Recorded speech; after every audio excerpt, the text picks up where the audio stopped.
As the Secretary General of the United Nations, an organization of 147 member states who represent almost all of the human inhabitants of the planet Earth, I send greetings on behalf of the people of our planet.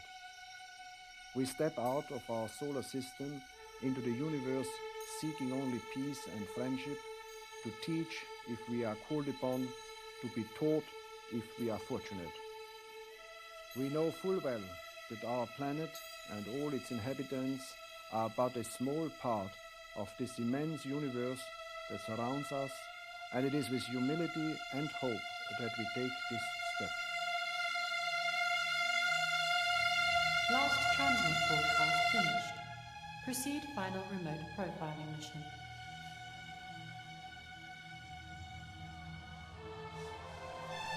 各位观众，我们翘首以盼的日子终于到来了。此时此刻，地球国际与舰队国际协同全人类都将踏入一个激动人心的新纪元。我们遥望已久的邻居三体舰队的前哨探测器目前已经抵达太阳系，请让我们致以最真诚的问候。This is Fleet International Launch Control. We've passed the 10-minute mark in our countdown. We are presently on time to launch the Mantis capture mission. We are 9 minutes, 50 seconds and counting. Our observations team, operated by Fleet International and overlooked by SolarFleet Joint Conference, are currently slowly orbiting around the globe while we keep our eyes on their readings. We'll go ahead and listen in on our network's remote observations experts and their thoughts on this historical extraterrestrial contact.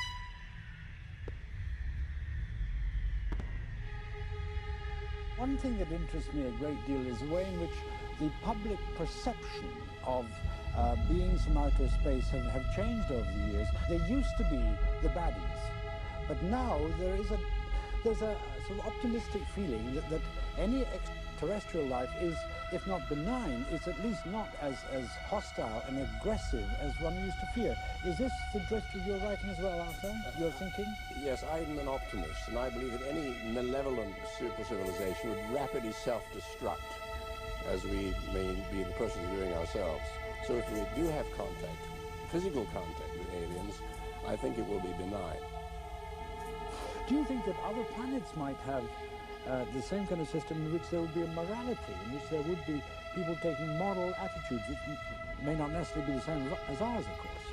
Well, all societies must have some moral structure. I mean, otherwise you just can't have a society. There must be understand rules, the way you behave to our neighbors. So morality in some way is essential and universal.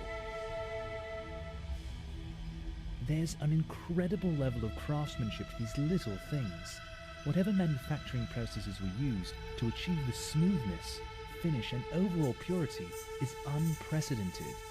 We should have some magnified scanner images coming in shortly. You have to wonder what it looks like on the microscopic level, because the electromagnetic forces are simply not that strong to stack the atoms side by side. Or possibly a well-contained viscous metal, not too different from mercury. I'm going to go ahead and assume a relatively low melting point. Interesting. Possibly a protective shell or impermeable coating for an unapparent ecosystem? Temperature of the surface, absolute zero. Like anywhere in the universe, must be made of the same element. It principally constitutes its sphere. Carbon, hydrogen, nitrogen, and oxygen. That unique structure allows us to discover the structure of a rugged landscape materializing. Here and there a scattering of white specks. They're tiny particles of dust that have settled on the surface. Well, unlike gravity and electromagnetism, it only dominates at a very small scale. It's way stronger than all the other forces, and it's what's holding the nucleus together, and then the components of the protons and neutrons inside the nucleus as well. Now, the thing that fascinates me about this is that it is infinite in detail. It can go on forever and ever. Now, I would like to ask Stephen this question. Is the real universe also infinite in detail? I mean, we know we have molecules, atoms, electrons, protons, subatomic, right down to the quarks so far. But does it continue forever and ever? Or is there a limit? Is there a basement of the universe?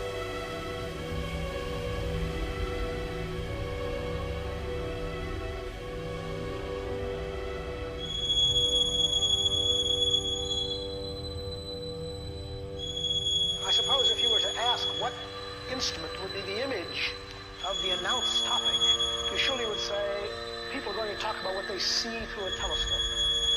But in fact, at least most of the speakers have really spoken on the topic what they see in a mirror.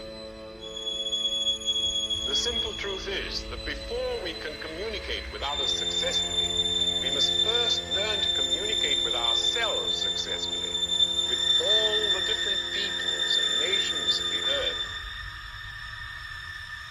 Can conceive of no nightmare as terrifying as establishing such communication with the so-called superior, or if you wish, advanced technology in outer space.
So I'm not either fearful, nor I would say terribly expectant. I don't think we will. I'm anxious for that first acquisition to make sure that we are not alone.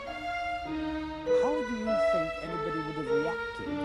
My guess is that it would be something like, oh, look, another artifact from some extremely primitive civilization. We're thoughtful enough to send a message into the far future, which could in no way benefit us. Certainly a selfless act. Perhaps it would be recognized as a hopeful and optimistic gesture by an emerging civilization just setting foot into the great galactic wilderness. Some more advanced civilization, science and technology in outer space doesn't thrill me, but just the opposite.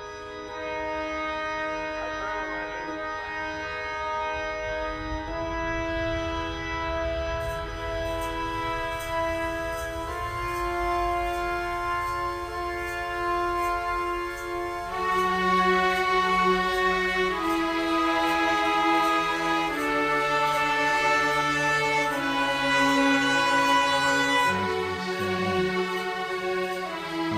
the quiet of our solar system.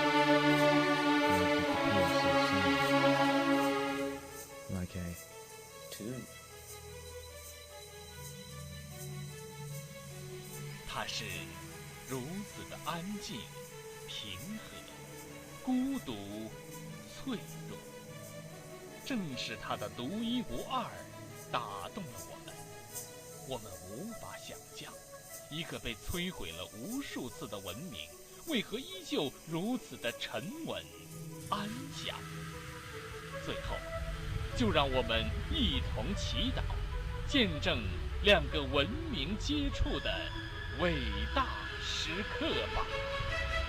T-11, 10, 9, 8, 7, 6, 5,